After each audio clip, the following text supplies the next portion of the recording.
Well, I think that's an important thing for us to think about. I think it's a very important thing for us to think about. They felt that they were so blessed that they could be a very exclusive community. So exclusive that they would not allow foreigners or eunuchs, in this case, not only to not enter the assembly, they were not allowed to offer sacrifices or burnt offerings. They weren't allowed in, period. Even if they had declared that God was their God, that they had submitted their life to Him and they were willing to follow all of His laws and decrees. The nation of Israel at this point was not allowing those people in. And God He steps in here now and He says, wait a minute. If a foreigner comes in and he says that he's willing to follow me, and if a eunuch comes in and says that he's willing to follow me, He said, that's awesome. I want them in my community. I want them to be a member of my chosen people. He says, remember, I'm the one who makes the decision who's chosen and who's not. Your purpose in my blessing you is to bring people in, people from all walks of life. He says, if the eunuch comes in and follows me, he says, I will bless him with a name that will live on throughout all eternity. Now, the word in Hebrew here, when he talks about I will bless them with a memorial, with a name, it's the idea of a name that's passed down, and this should be understood especially in this community, a name that's passed down from generation to generation. Okay, well, we know with a eunuch that's not technically, physically going to be possible. But God says, if they follow me, I'll ensure that they have a name that endures throughout generations. And he says, as far as the foreigners go, if they come and if they declare that I am their God, and they are willing to follow me and obey my laws and decrees, then I will accept them not only in the assembly, but they can make burnt offerings. They can make sacrifices on my altar. He says, remember again, this is my altar. This is my house. This is my temple.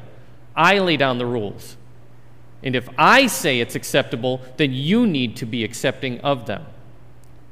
He says, because when I accept them, it's because my house is supposed to be a house of prayer for all nations. All nations. A-double-L. I am saying everyone is welcome in my house. Okay, well, that's pretty straightforward. What about today? Does it really apply to us today? I mean, we don't have technically foreigners. We definitely don't have eunuchs coming in.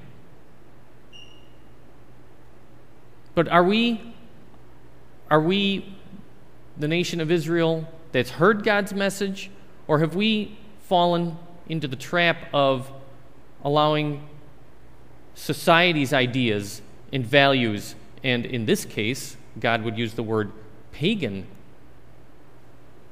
ideas? Have we allowed that to infiltrate who we are as a community of faith?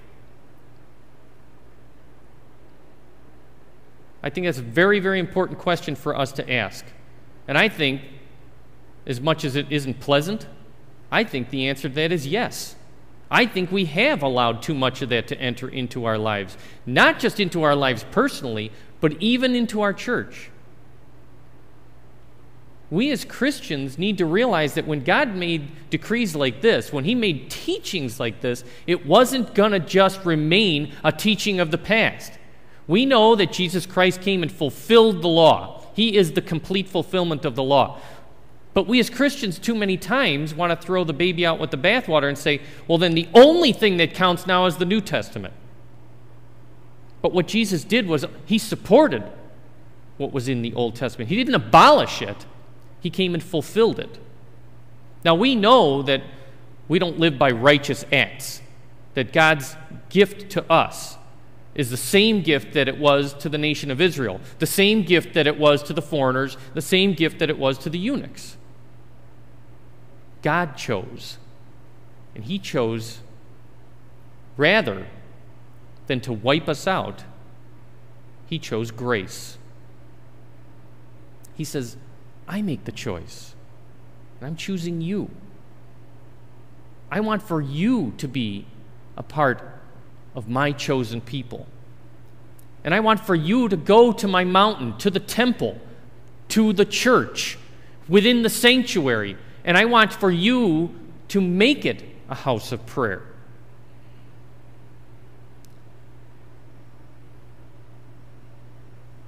That's a weighty responsibility, and one that I really don't feel that we have upheld. I think we need to do a better job of that. You see, in worship services today, we're too concerned about the clock. We're too concerned about we need to get here, or I've got a roast in the oven back home because the family's supposed to be there at noon. God says, you know what? Why don't you just slow down?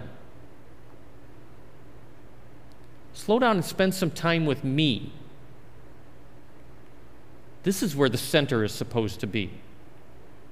So I will bless you if you will do that. The place that needs to begin is in His house, in His Word, and in dialogue with Him. And that dialogue is prayer. We have a powerful gift given to us. The opportunity to interact with the living God, the creator of all things.